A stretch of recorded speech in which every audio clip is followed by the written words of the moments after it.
వందనాలు తెలియజేస్తున్నాను. To be honest, I wanted to preach in Telugu today, వాస్తవానికి ఈ రోజు నేను తెలుగులో వాక్యం బోధించాలని ఆశపడ్డాను. but the message I am going to preach is a very theological significant. So I wanted to preach in English so that I may be comfortable with the text. మరి వాస్తవానికి నేను ఈ రోజు మీకు తెలుగులో వాక్యం చెప్దాం అనుకున్నాను, కానీ నాకు కొంచెం వేదాంతపరమైనటువంటి థియాలజికల్ లో కొన్ని విషయాలు మీతో పంచుకోవడానికి కొన్ని తెలుగులో మాటలు దొరకవు, కాబట్టి వాటిని ఇంగ్లీష్ లో చెప్పడానికి ఈరోజు ఇంగ్లీష్ లో దేవుని వాక్యాన్ని బోధించడం నిర్ణయించుకున్నా. So whatever the God will is, we will see that according to the will of God. మరి దేవుని చిత్తం ఏమైందో ఈ వాక్యం ద్వారా మనం అందరం చూచుదుము గాక. The message of the cross is the central theme of the Christian faith. మరి సిలువ అనేటటువంటిది ప్రతి క్రైస్తవుని యొక్క జీవితంలో కేంద్రమైనది. It is the most tragic and at the same time it is the most glorious event in Christian faith. వాస్తవానికి మా కొంతమంది ప్రజలకి సిలువ అనేటటువంటిది కొంచెం బాధకరమైనటువంటిది కనబడినప్పటికీ నిజమైనటువంటి క్రైస్తవులకి సిలువ అనేటటువంటిది ఒక మహిమా యుక్తమైన కార్యమై ఉన్నది. On Good Friday we gather not to remember the death of Christ. మరి గుడ్ ఫ్రైడే అనేటటువంటిది ఏదో కేవలము ప్రభువు మరణాన్ని జ్ఞాపకం చేసుకోవడమే కాక, but to reflect on the God's love for the entire humanity. ఆ యొక్క గుడ్ ఫ్రైడే అని పిలువబడుతున్నటువంటి ఈ రోజున మానవాళి పట్ల దేవుని యొక్క ప్రేమ ఏమైనదో తెలుసుకునేటటువంటిదే Good Friday. We will go back through the history not to just to the Mount of Calvary but even before to it, the Old Testament prophecies. మరి గమనించండి, యేసుక్రీస్తు ప్రభు 2020 సంవత్సరాల క్రితము కల్వరి ఆ గొల్గొతా కొండ మీదకి ఎక్కడానికి ముందు, సిలువకి ఎక్కడానికి ముందు ఈ సిలువ త్యాగాన్ని గురించి బైబిల్ గ్రంథంలో అనాది నుండి భక్తులు ఎంతో మంది యేసు ప్రభు సిలువను గురించి మాట్లాడేవాడు ఉన్నారు. Especially in the book of Isaiah. మరి ప్రత్యేకంగా యేసు ప్రభు సిలువ శ్రమల గురించి మాట్లాడిన ప్రవక్తలు ఎవరైనా ఉన్నారంటే వారిలో ముఖ్యంగా యెషయా ప్రవక్త మనకు కనబడతాడు. Isaiah prophesies during the dark period of Judah in the 8th century BC. మరి యెషయా 8వ శతాబ్దంలో ప్రియులారా, మరి యేసు ప్రభు యొక్క శిలువ శ్రమల గురించి మరి సర్వమానవాళికి ఆయన ఇవ్వబోతున్నటువంటి రక్షణ గురించి ప్రవచించిన ప్రవచనం మనం చదువుకుంటున్నాం. The entire Israel nation was outwardly religious but inwardly they were rebellious to God's call.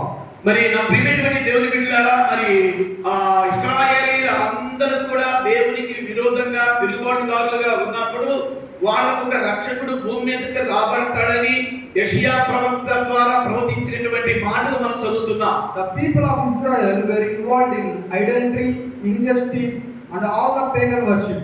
ఇశ్రాయేలీయులు వ్యభిచారులైపోయారు, ఇశ్రాయేలీయులు విగ్రహారాధికులయ్యారు, ఇశ్రాయేలీయులు మరి తిరుగుబాటుదారులయ్యారు.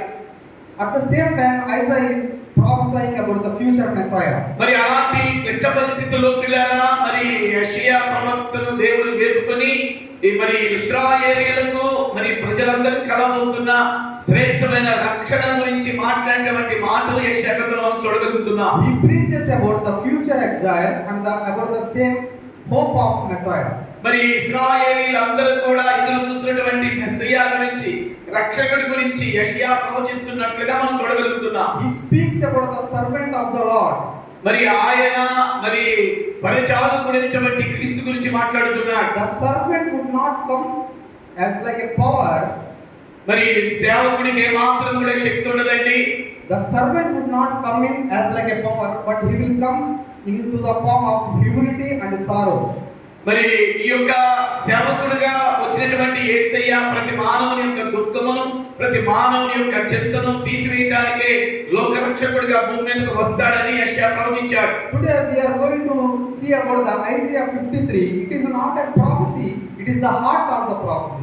మరి యెషయా గ్రంథం 53వ అధ్యాయం ఇది ప్రవచనం అని చెప్పడం కంటే కూడా ప్రవచనం యొక్క హృదయం అనే మాట నేను మీకు తెలియజేస్తున్నా. This servant does not arrive, he arrives with a preparation. మరి ఈ యొక్క సేవకుడు సజీవుడిగా ఉన్నాడు, అంత మాత్రమే కాదు మానవాళికి రక్షణను సిద్ధపరుస్తున్నటువంటి సేవకుడిగా ఉన్నాడు. The story begins in Genesis.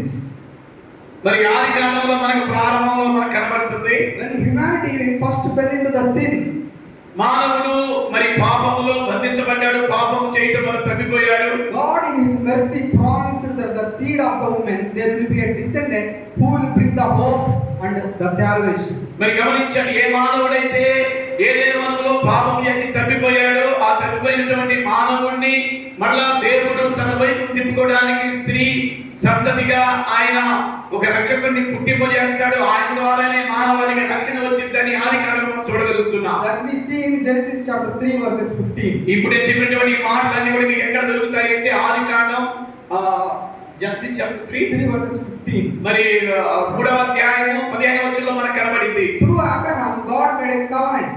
Abraham ద్వారా దేవుడు నిబంధన చేశాడు. That his offspring will be blessing to the all nations. మరి ఆ యొక్క అబ్రహాము ద్వారా చేయబడినటువంటి వాగ్దానం నిబంధన ఏమిటంటే అతని ద్వారా భూమి మీద వంశాలన్నీ కూడా దీవించబడాలి. Through Moses came the law.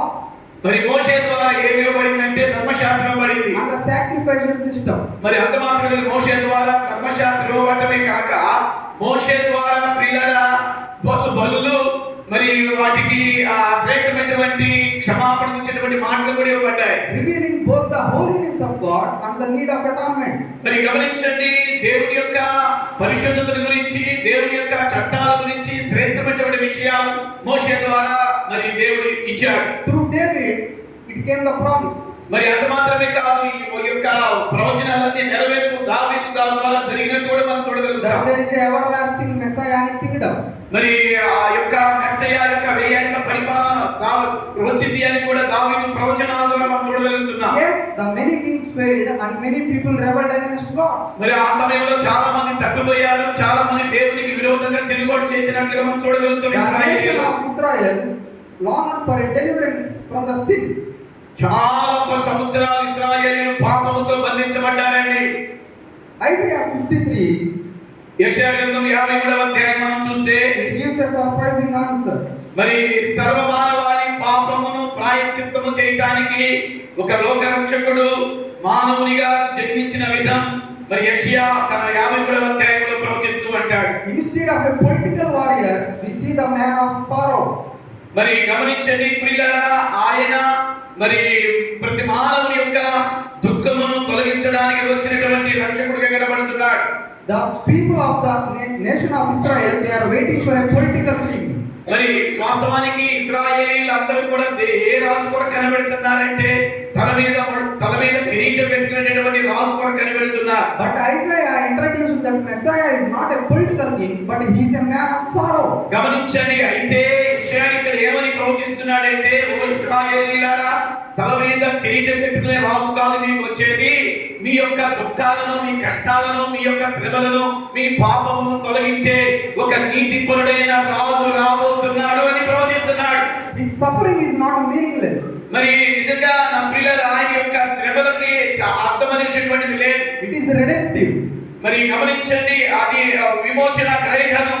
This servant would fulfill the temple prophecy.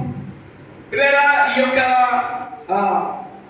that we can see in Leviticus when the lamb is sacrificed for the sake of the people's sin. గమనించండి, ఇశ్రాయేలీయులు యాక్చువల్ గా ఎవరైనా వారి పాపములు పరిహారార్థమై మరి ఏం చేసేవాడు అంటే బల్లర్పిస్తా ఉండేవాడు. కానీ ఈ లోకరక్షకుడు వచ్చిన తర్వాత ఇక మీకు పాపములతో మరి బల్లర్పించాల్సిన పని లేదు అన్నట్టుగా చెబుతున్నాడు. This was not any man plan, but it is God's plan that we can see in Isaiah 53 verses 10. మరి ఇది దేవుని యొక్క ప్రణాళిక ఉంది, కానీ ఏ మానవుని యొక్క ప్రమేయము లేదన్న విషయాన్ని మీకు జ్ఞాపకం చేస్తున్నా. For through his suffering many people will be justified. ఆయన యొక్క శ్రమల ఆ బాధ వలన ప్రతి మనిషి కూడా నీతివంతమైన వ్యక్తులుగా మార్చబడతారని ప్రవచిస్తున్నాడు. When Jesus of Nazareth came to this world, యేసు ప్రభు నజరేతు నుండి ఆయన ఈ యొక్క భూమి మీదకి వచ్చి మరి భూమి మీద సంచరిస్తున్న దినాల్లో and he said that he was the Messiah, మరి ఆయన చెప్పాడు, మరి మెస్సీయాగా నేను వస్తున్నాను. many people rejected him కానీ ఆయన చెప్పినా కూడా చాలా మంది ప్రజలు ఆయన్ని తిరస్కరించారు. because he was not fulfilled in their expectation. మరి గమనించండి, ఎందుకు యేసు ప్రభుని ఇశ్రాయేలీయులు తృణీకరించారు అంటే వాళ్ళు పరకు ఏదో కిరీటం పెట్టుకున్నటువంటి రాజు పక్కకుని దిగి వస్తాడని ఎదురు చూశారు. వాళ్ళ ఎక్స్పెక్టేషన్స్ అన్ని కూడా తారుమారైపోయింది. They were looking for a conqueror king, not a carpenter. గమనించండి, వాళ్ళకి పిల్లల ఒక స్థిరమైనటువంటి రాజు కొరకు వాళ్ళు ఎదురు చూస్తున్నారు. కానీ యేసు ప్రభు అయితే మరి చెక్క పనివాడిగా, కార్పెంటర్ అంటే చెక్క పనివాడు కదా, ఆ చెక్క పనివాడు ఇతర మనకి రాజేంటి అని యేసు ప్రభుని తిరస్కరించారు. But in Jesus' life we see he fulfilled the every promise line in Isaiah. యెషయా గ్రంథం 53వ అధ్యాయమే గాని యెషయా గ్రంథం అంతా మీరు చదివితే యేసు ప్రభు యొక్క సంపూర్ణమైన ప్రవచనాలు యెషయా గ్రంథంలో నెరవేర్చబడ్డ మనం చూడగలుగుతాం. We should understand that the cross was not a tragic incident but is the triumph of love. గమనించండి, సర్వమానవాళి ఆ శిలువ వైపు చూస్తున్నప్పుడు కొంత బాధ, కొంత కష్టము, కొంత మరి ఇబ్బంది మనకు కనబడింది. కానీ వాస్తవానికి శిలువ మనకి ఏమి చూపిస్తుందంటే యేసు ప్రభు యొక్క ప్రేమ మనకు చూపిస్తుంది. This is why Good Friday matters. It is not about the remembering of a death. ఇది ఏదో ఆయన చనిపోయాడు అని మనం జ్ఞాపకం చేసుకోవడం కాదు. It is the celebration of a divine rescue. అంతమంది ఇక్కడ నేను ఏం చెప్పాలనుకుంటున్నానంటే ఆయన చచ్చిపోయాడు కాబట్టి మనం అందరం బాధపడమని నేను చెప్పట్లేదు. ఆయన మరణము సర్వమానవాళికి విమోచనంగా మార్చబడింది కాబట్టి మనము పండుగ దినంగా సెలబ్రేషన్ చేసుకోవాలి అని చెప్తుంది. హల్లెలూయా, హల్లెలూయా. In Isaiah 53 we did not just see a prediction about future. యెషయా గ్రంథము 57వ అధ్యాయంలో మరి we did not just see prediction about future. మరి మనకి భవిష్యత్తు మరి నిరాచారం కనబడుతుంది అక్కడ. We see the gospel written in advance. మరి ఇక్కడ సువార్త అనేటటువంటిది యెషయా ప్రవక్త ద్వారా అందించబడుతుంది. ఇక్కడ The man of the sorrow is none other than the Son of God. మరి గమనించండి నా ప్రియులారా, మరి దేవుడే ఆయన మనుష్య కుమారుడిగా దిగి వస్తున్నాడు అనేటటువంటి మాట ఇక్కడ కనబడుతుంది. Who bore our griefs and he carried our sorrows and was crushed for our transgressions. మరి ఆ యొక్క మరి మెస్సియాగా పిలువబడినటువంటి యేసుక్రీస్తు ప్రభువు ద్వారానే మానవుని యొక్క దుఃఖము, చింత అంతా కూడా తొలగించబడుతుంది అనే మాట ఇక్కడ కనబడుతుంది. In his wounds we find healing. మరి ఆయన పొందినటువంటి దెబ్బల ద్వారా మనకి స్వస్థత కలుగుతుందని వాక్యం చెబుతుంది. In his resurrection we find acceptance. ఆయన మన యొక్క వ్యసనములను భరించడని వాక్యం చెబుతుంది. And in his death we find life. మరి ఆయన యొక్క మరణం ద్వారా మనకి జీవమైనటువంటిది కార్యసాధకమవుతుంది. So today as we open Isaiah chapter 53, ఈ రోజు యెషయా 53వ అధ్యాయాన్ని తెరవండి. we are stepping into the chapter of a scripture that brings together the history, prophecy and the very heart of the gospel. మరి యెషయా 53వ అధ్యాయాన్ని తెరిచి పెడితే దీనిలో మూడు విషయాలు నేను చెప్తాను. చరిత్ర చెప్తాను, అది మాత్రమే కాదు కానీ సువార్త చెప్తాను, భవిష్యత్తులో మానవాళి పట్ల దేవుని ప్రణాళిక ఏమైందో చెప్తాను. Let us approach this text with reverence and gratitude for the what God did on the cross 2000 years ago. 2025 సంవత్సరాల క్రితం కల్వరి శిలువలో ప్రభువైనటువంటి యేసుక్రీస్తు సర్వ మానవాళి పాప పరిహారకమై ఏమి చేశాడో ఈ యెషయా గ్రంథం 53వ అధ్యాయంలో మనకు కనబడుతుందండి. First thing we could see in Isaiah 53 is he was rejected. That we can see in Isaiah chapter 53 verse 3. యెషయా గ్రంథం 3వ అధ్యాయంలో కొన్ని ప్రాముఖ్యమైన పాయింట్లు చెప్తాను. మొదటి పాయింట్ గా నేనేం చెప్పాలనుకుంటున్నానంటే యెషయా గ్రంథం 53వ అధ్యాయం 3వ వచనాన్ని మనం చూస్తే అతడు తృణీకరించబడిన వాడాయను, మనుష్యుల వలన విసర్జించబడిన వాడాయన అనే మాట కనబడుతుంది. He was rejected. ఆయన మనుష్యుల వలన విసర్జించబడిన వాడు. Isaiah begins by telling something shocking. ఇక్కడ లోక రక్షకుడిగా పుట్టబోతున్నటువంటి రాబోతున్నటువంటి మెస్సయ్య ఒక షాకింగ్ న్యూస్ చెప్తున్నాడు. మనుష్యుల వలన ఆయన విసర్జించబడుతున్నాడు. The servant of the Lord and the most glorious person of this world, he will be rejected. మహిమాన్వితుడైనటువంటి దేవుని యొక్క ఏకైక కుమారుడైనటువంటి ఆయన భూమి మీదకి వచ్చిన తర్వాత ప్రజలందరి ద్వారా ఆ యొక్క లోక రక్షకుడిగా పిలువబడుతున్న ఆ మెస్సయ్య విడవబడతాడు, తృణీకరించబడతాడనే మాట కనబడుతుంది. We might expect him to be celebrated and honored like other kings. మరి గమనించండి, ఇది ఏమాత్రం కూడా మరి స్వీకరించడానికి ఆమోదం కాని మాట అయినప్పటికీ ఖచ్చితంగా యెషయా చెప్తున్న మాట మనం అందరం స్వీకరించదుము గాక. The rejection began in his early ministry. మరి గమనించండి, యేసుక్రీస్తు ప్రభు యొక్క పరిచర్యలో మొదటి దినాల్లో మనం గమనిస్తే Despite his wisdom and compassion and healing of many, మరి చాలా మంది జ్ఞానం చేత, ఆలోచన వివేచన చేత నడిపించబడ్డారు. చూడగలుగుతా we see that he was rejected in his early ministry. యేసు ప్రభు యొక్క ప్రారంభ పరిచర్యలో మనుషుల ద్వారా ఆయన విసర్జించబడ్డాడు, మనుషుల ద్వారా తృణీకరించబడ్డాడు. We see that he was rejected by his own people. అంత మాత్రమే కాదు, తన సొంత ప్రజల ద్వారా యేసుక్రీస్తు ప్రభు భూమి మీద తృణీకరించబడ్డాడు, విసర్జించబడ్డాడు. That we can see in John 1:11. John chapter 1:11. 1వ అధ్యాయం 11వ వచనం మనం చదివితే, యోహాను సువార్త 1వ అధ్యాయం 11వ వచనం ఇలా రాయబడింది. యోహాను సువార్త 1వ అధ్యాయం 11వ వచనం, ఆయన తన స్వకీయుల యొద్దకు వచ్చెను, ఆయన స్వకీయులంటే సొంత ప్రజలు, ఆయన స్వకీయుల యొద్దకు వచ్చెను, ఆయన స్వకీయులు ఆయనను అంగీకరింపలేదనే మాట కనబడుతుంది. We see that he was rejected by his own people. గమనించండి, యెషయా గ్రంథం 53వ అధ్యాయంలో యెషయా ప్రవచించిన ప్రవచనం నెరవేరింది కదా. ఇక్కడ యోహాను 1:11లో నెరవేర్చబడింది. ఏమని రాయబడింది? తన సొంత ప్రజలే ఆయనను తృణీకరించారు. The religious leaders accused of him blasphemy.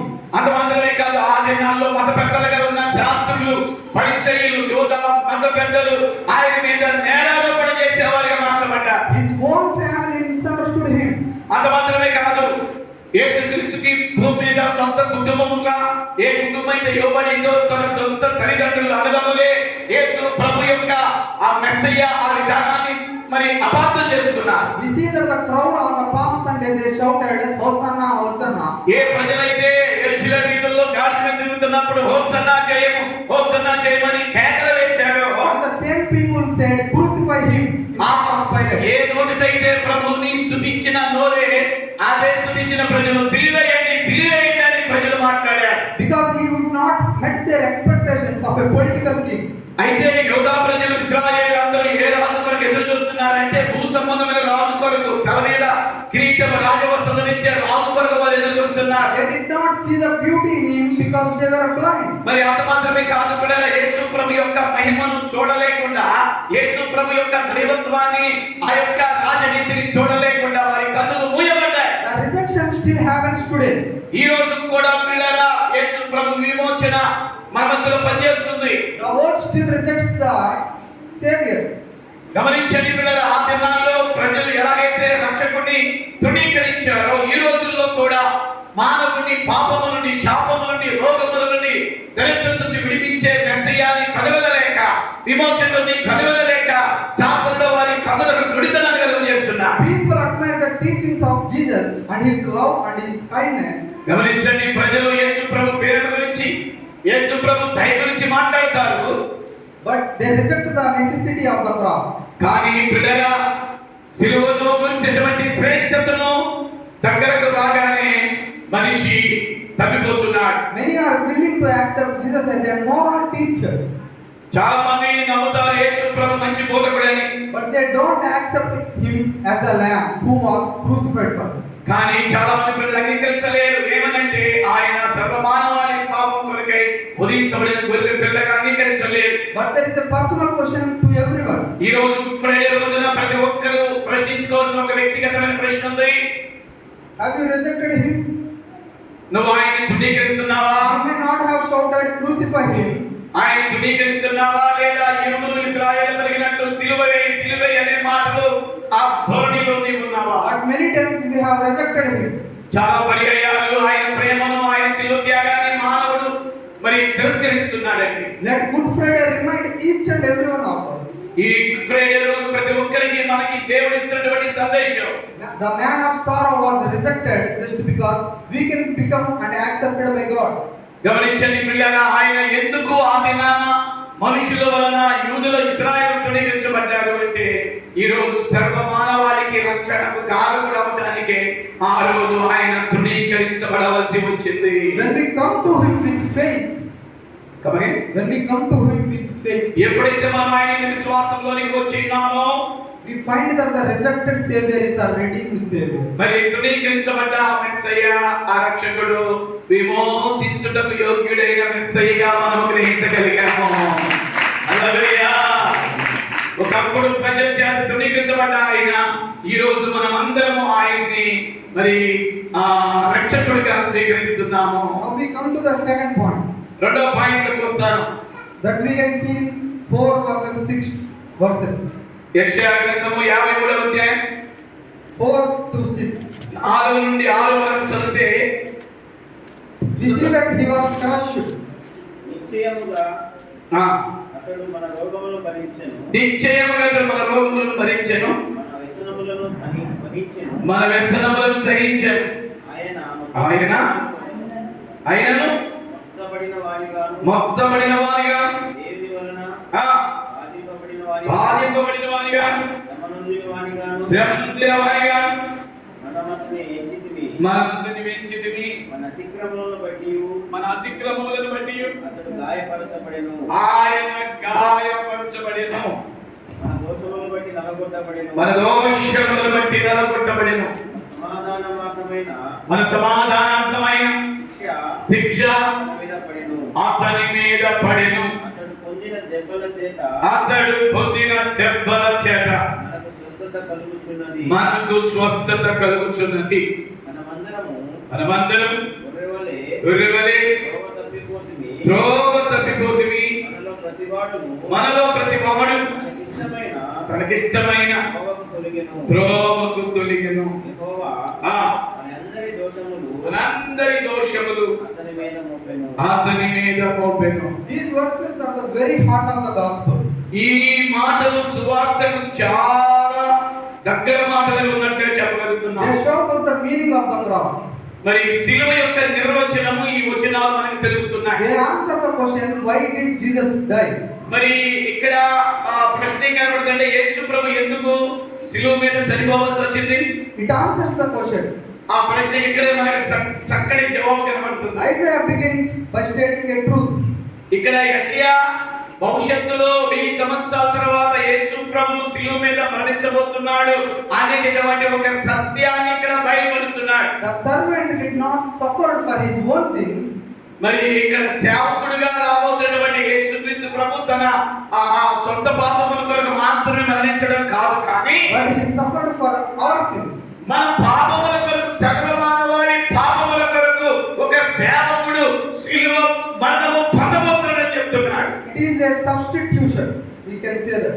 మరి ఈ మాట మనం ఎలా చెప్పాలి అంటే ఇది ఒక అదృశ్యమైనటువంటి విషయం. ఇది He took our place. మన స్థానాన్ని ఆయన శిలువ మీద తీసుకున్నాడు. He bore the weight of our pain. మన యొక్క నొప్పిని శిలువ మీద తీసుకున్నాడు. He took our sorrow and guilt. మన యొక్క దుఃఖాన్ని, మన యొక్క చింతను శిలువ మీద భరించాడు.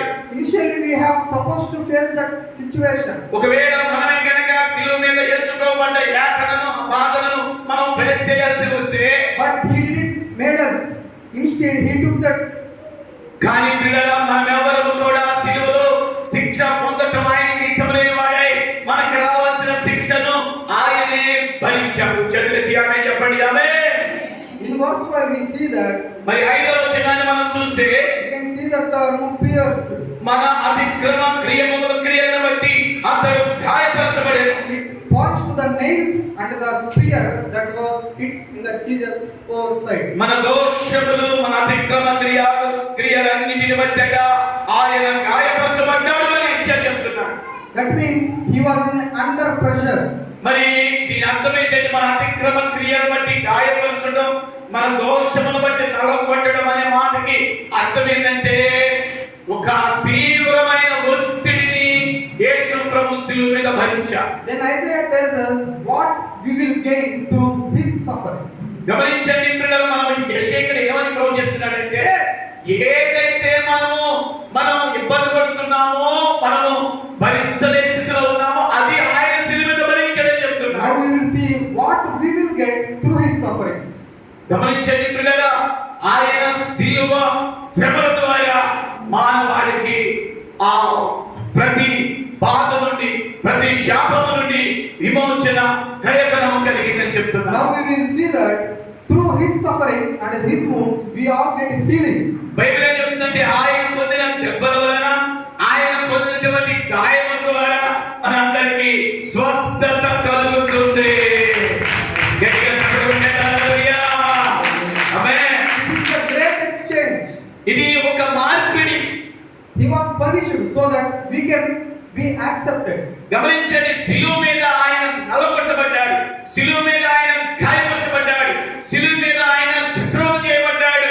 మనకు రావాల్సిన శిక్షను శిలువ మీద తానే భరించాడు. He was wounded so that we get healing. Bible ఏం చెప్తుందంటే ఆయన గాయపరచబడ్డాడు, ఆయన గాయాల ద్వారా, ఆయన పొందిన దెబ్బల ద్వారా మనకి స్వస్థత కలిగి ఉన్నది.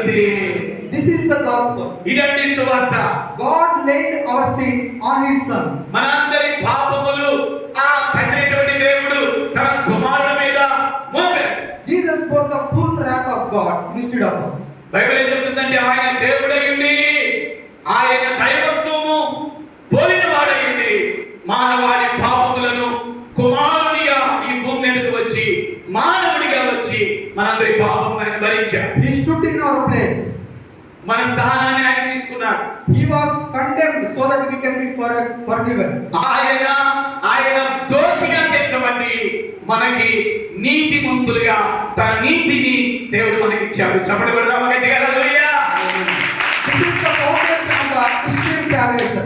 ఇది ఈ యెషయా 53వ అధ్యాయం ఇప్పటివరకు నేను చెప్పిన మాటలు పిల్లగా క్రైస్తవ జీవితానికి పునాదికరమై ఉన్నవి. On this Good Friday, ఈ రోజు గుడ్ ఫ్రైడే రోజున we should ask this question to ourselves. మనం ఈ శుభ శుక్రవారం శిలువ మీద వేలాడిన ఈ ప్రభువుని జ్ఞాపకం చేసుకుంటూ మనం ఒక ప్రశ్న వేసుకోవాలి. Do we believe this? మీరు ఇప్పుడు యెషయా 53వ అధ్యాయంలో యెషయా ప్రవచించిన మాటలన్నీ మీరు నమ్మగలుగుతున్నారా? Not that Jesus died, but that he died for you and me. యేసు ప్రభువు చంపబడ్డాడు, సిలువ వేయబడినది మాత్రం ఇక్కడ కనబడుతుంది. ఆయన ఎందుకు చంపబడ్డాడు, ఎందుకు సిలువ మీద వేలాడదీయబడ్డాడు అంటే మన పాపముల కొరకన్న సంగతిని నీవు నమ్మగలిగితే చేయగలిగితే అని చెప్పండి. It is not just a Good Friday, it is a Good Friday for your soul. మరి ఇది గుడ్ ఫ్రైడే మాత్రమే కాదు కానీ నీ ఆత్మకు ఇది శుభ శుక్రవారపు దినం. ఇది ఆమేన్ చెప్పండి. హల్లెలూయా. It is a good news for your soul. అది మాత్రమే కాదు, ఇది ఒక శుభవార్త నీ యొక్క ఆత్మకు. Now we will see the third point, what Isaiah the prophet is. యేసు ప్రభు శిలువ శ్రమల గురించి ఈ రోజు గుడ్ ఫ్రైడే గురించి యెషయా 53వ అధ్యాయంలో యెషయా చెప్తున్న మూడో మాట మనం విందాం. That we can see from verse 7 to 9. 7 నుంచి 9 వరకు మాటలు మనం చదువుదామా? We see that he was silent. ఆయన దౌర్జన్యం నొందెను, ఆయన బాధింపబడిన నోరు తెరవలేదు. That he was silent. ఆయన నోరు తెరవలేదు. He silently submitted to the will of God. మరి ఆయన నోరు తెరవలేదు అంటే దాని అర్థం ఏంటంటే తండ్రికి తన్ను తాను అప్పగించుకున్నాడు. He has the great divine power, but he kept silent against the Roman soldiers and authorities. గమనించండి ప్రియులారా, సృష్టికర్త అయినటువంటి దేవుడు నోటి మాటతో సృష్టిని కలుగు చేసిన దేవుడు ఎందుకు సిలువలో మౌనంగా ఉన్నాడు అంటే మౌనము తండ్రికి తన్ను తాను అప్పగించడం చూపిస్తుంది. You may ask why he kept silence. మీరు అనవచ్చు ఎందుకంటే ఆయనకి గొప్ప శక్తి ఉంది కదా, రోగిల మీద ఆయన పవర్ ఏంటో చూపించవచ్చు కదా, సైనికుల మీద ఆయన పవర్ ఏంటో చూపించవచ్చు కదా మీరు నన్ను అడిగితే The answer we can see in his mission, that to die as a sacrificial lamb. గమనించండి, ఆయన ప్రతీకారం తీర్చుకోవడానికి ఆయన ఈ భూమి మీదకి రాలేదు, మానవాళిని రక్షించడానికి వచ్చాడు కాబట్టి శిలువ మీద ఆయన మౌనంగా గొర్రె పిల్లవలే ఆయన ఉన్నాడు అని బైబిల్ చెప్తుంది. Isaiah compares him to the Old Testament sacrificial system, where for every sinner they should sacrifice a lamb. ఇక్కడ యెషయా 53వ అధ్యాయంలో యెషయా అంటున్నాడు, వదకు తేబడిన గొర్రె పిల్లవలే ఆయన మౌని అయ్యాడు శిలువ మీద అంటున్నాడు. దీని అర్థం ఏంటంటే యెషయా ప్రవక్త ఆ పాత నిబంధనలో మోషే ప్రవక్త ద్వారా ఒక మనిషి తప్పు చేసినప్పుడు ఆ తప్పు పరిహారం పొందడానికి, ఆ తప్పు క్షమాపణ పొందడానికి మనుషులు బలులు అర్పించేవారు దేవుని దగ్గర. Jesus fulfilled this perfectly.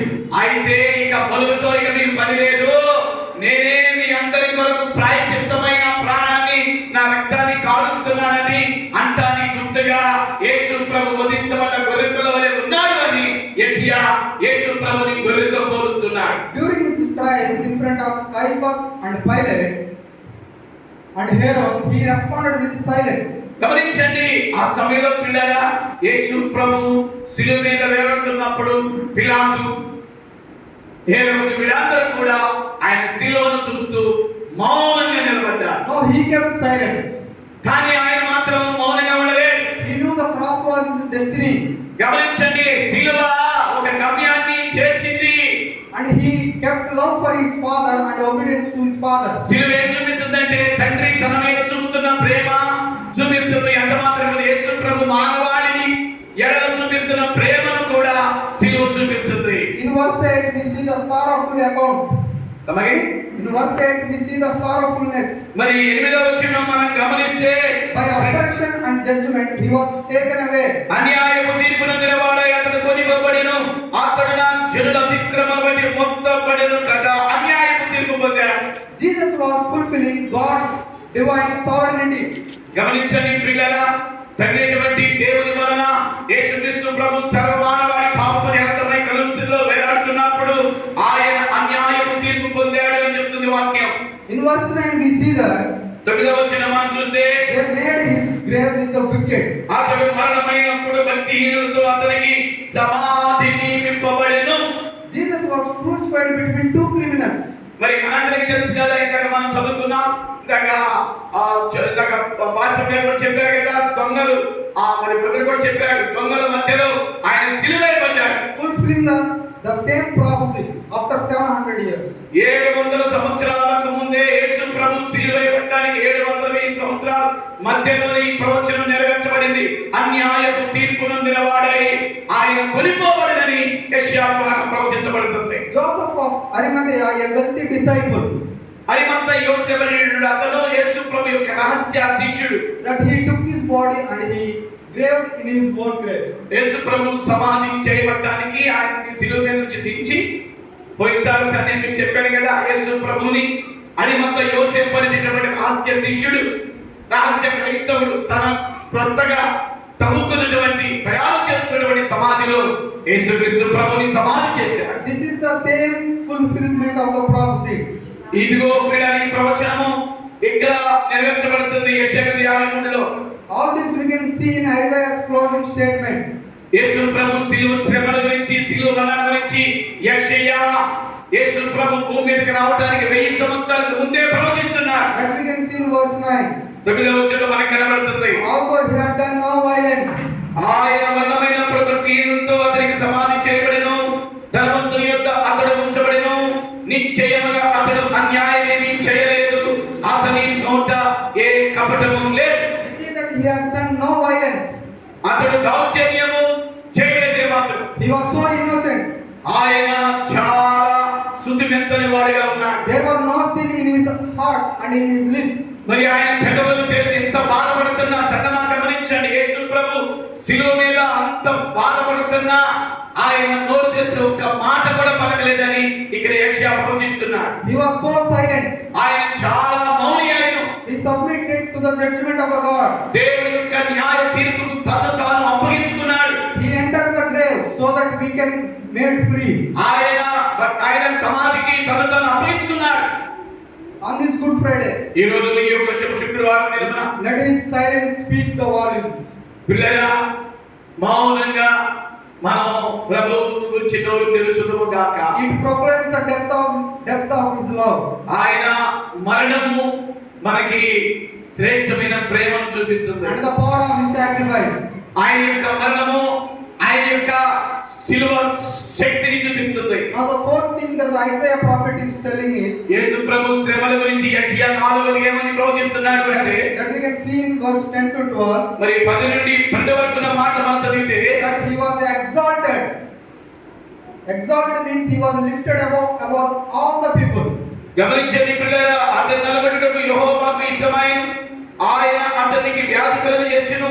అతడు తన్ను తానే అపరాధ బలిగా అతని సంతానము చూచును. అతడు దీర్ఘాయుష్మంతుడగును. యెహోవా ఉద్దేశము అతని వల్ల సఫలమగును. అతడు తన కలిగిన వేదన నుంచి తృప్తి నొందును. నీతిమంతుడైన నా సేవకుడు జన దోషం భరించుటకు తను తాను ఆత్మజ్ఞానం చేత అనేకులను నిర్దోషులుగా చేయును. 12వ వచనం అంటున్నాడు, కావున గొప్పవానితో నేను అతనికి పాలు పంచి పెట్టెదను. ధనులతో కలిసి అతడు కళ్ళు సొమ్ము విభాగించుకున్నాను. Now till now we saw servants rejection, suffering and his death. గమనించండి పిల్లరా, ఆయన యొక్క మరణాన్ని చాలా మంది తృణీకరించారు. చాలా మంది ఆయన యొక్క మరణాన్ని పిల్లరా రిజెక్ట్ చేశారు. Now we see that ఇక్కడ మనం చూస్తే Isaiah ended the chapter with a revelation. ఒక ప్రత్యక్షతతో యెషయా తన ప్రవచనాన్ని ముగిస్తున్నాడు. ఇక్కడ his suffering was not the end. ఆయన శిలువ శ్రమలు ముగింపు కాదు. చంద్రదియామే చెప్పండి. He will be exalted. ఆ శిలువ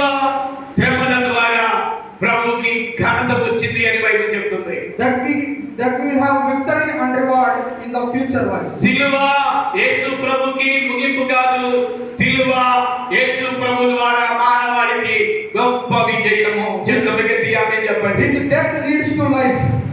ఆయన యొక్క మరణము మానవాళికి జీవానికి కారణమైంది. We see that it is the will of God to crush him in 10 words. గమనించండి, 10వ వచనం చదువుకున్నాం కదా. దేవుడే యేసుక్రీస్తు ప్రభుని శిలువ మీద నలగొట్టడానికి ఇష్టపడ్డాడంట. ఎందుకు అంటే మానవునికి రక్షణ కావాలి.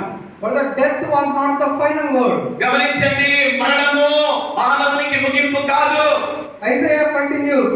యెషయా ప్రవచిస్తున్నాడు, He shall see his offspring, he shall prolong his days. గమనించండి, ఇక్కడ యెషయాని ప్రవచిస్తున్నాడంటే ఏమంటున్నాడంటే అతనికి దీర్ఘాయువు కలుగజేసేదను అంటున్నాడు. Long life. These are the resurrection promises.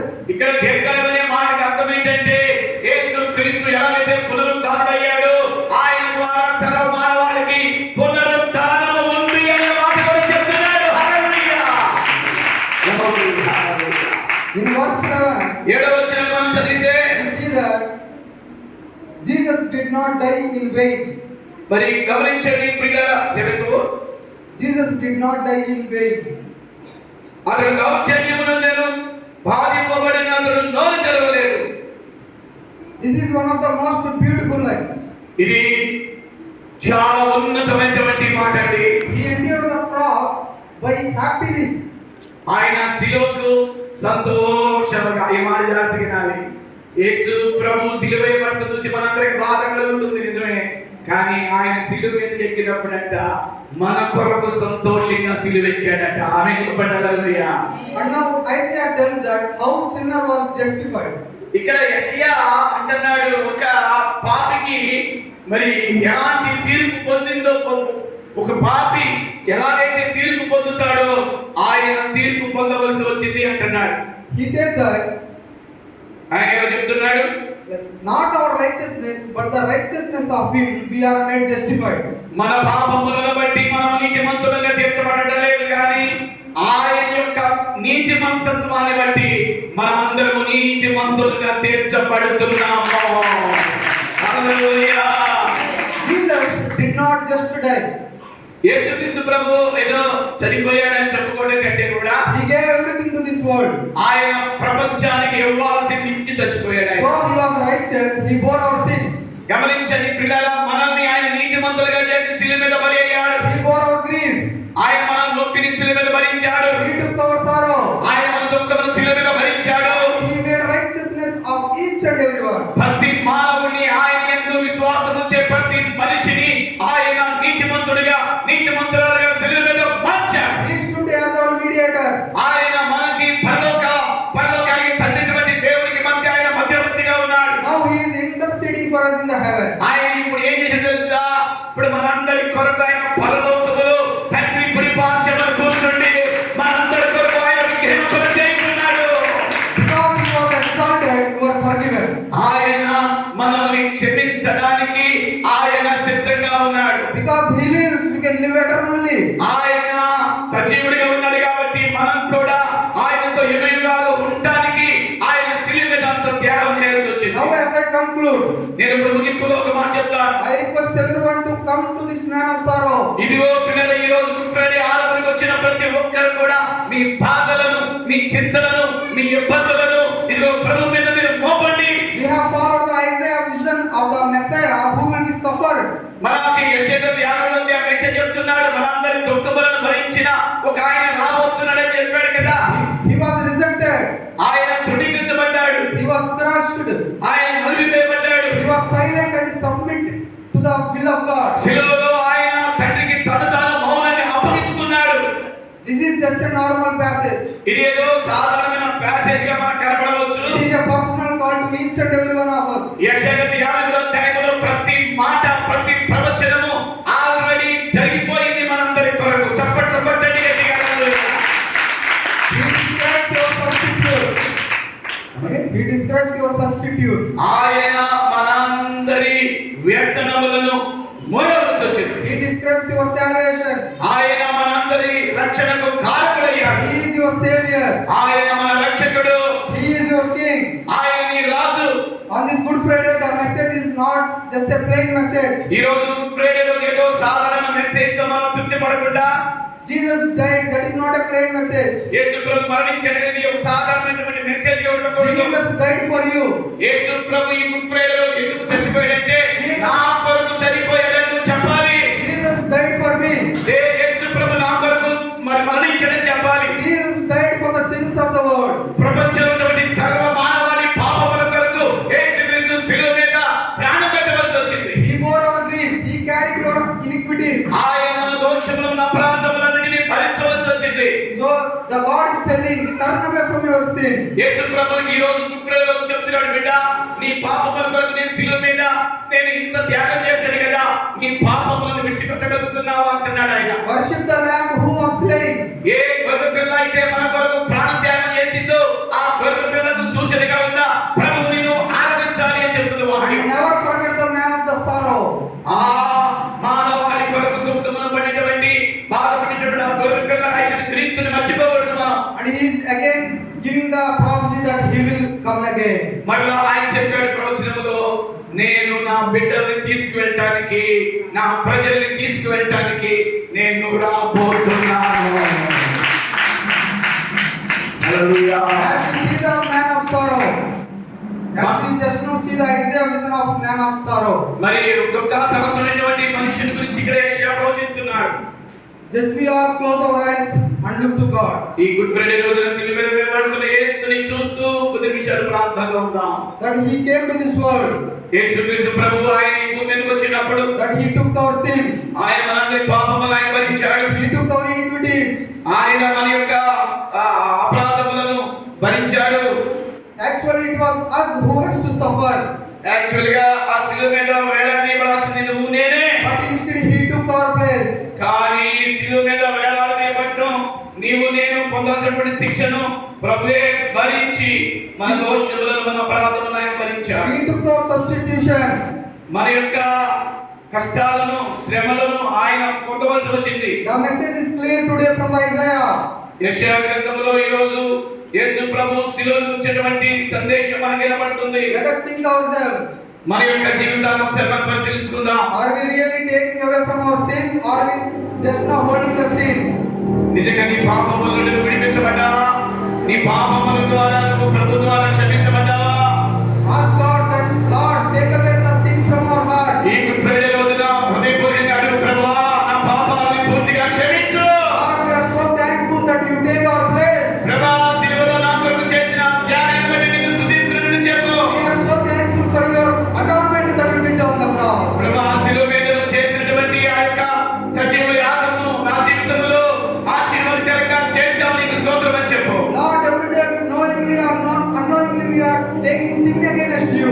ఇక్కడ నీ ప్రభువా నా జీవితానికి అప్పగించుకుంటున్నా, నీకు విరోధమైన ఏ పాపం చేయనయ్యా, ఏ పాపము భూమిలోకి నేను పడకుండా నీకు సహాయం చేయి. చేతుల దగ్గర అందరూ ప్రార్థన చేయి. చేతుల దగ్గర ప్రార్థన చేయి. Fill us with your Holy Spirit so that we may not fall into temptation. ఈ గుడ్ ఫ్రైడే రోజు చేతుల దగ్గర ప్రభువుకు ప్రతి ఒక్కరు తీర్మానం తీసుకోండి. పరిశుద్ధాత్మను నేను తొక్కబెట్టను, పరిశుద్ధాత్మకు వ్యతిరేకమైన ఏ పాపము నేను చేయను. Pray so that the temptation will flee from all of us. ఎలాంటి శోధనలకి నేను గురికాను ప్రభువా. ఏ శోధనలు వచ్చినా వాటిని ఎదిరించడానికి జయించడానికి నీ ఆత్మ సహాయం నాకు దయచేయ ప్రభువా. ఆయన నేను నీకు అప్పగించుకుంటున్నాను తండ్రి అని ప్రభుకి చేతులెత్తి నేను అప్పగించుకుంటావా? Let us pray. ప్రార్థన చేసుకుందామా? Father, we are so thankful for the word that you have given through the prophet Isaiah, Lord. As we are just now interpreted your word that you gave us, you took your life just for the sake of us. Lord, as we are gathered on this auspicious day, Friday, Lord, we are remembering your death, remembering your atonement, remembering that you took our grief, remembering that you took our transgression, remembering that you took our Yes. Yes. Lord, we are so thankful. Yes. Lord, we are so thankful for the life. Yes. Lord, we are so thankful that you took our Lord, as we are living this life, we may fall into temptation, Lord. But Lord, we need your guidance, we need your presence, we need your power of Holy Spirit, that we not fall into the temptation again and again. By the power of your Holy Spirit, we may be falling and live the life that you wanted, Lord. Lord, as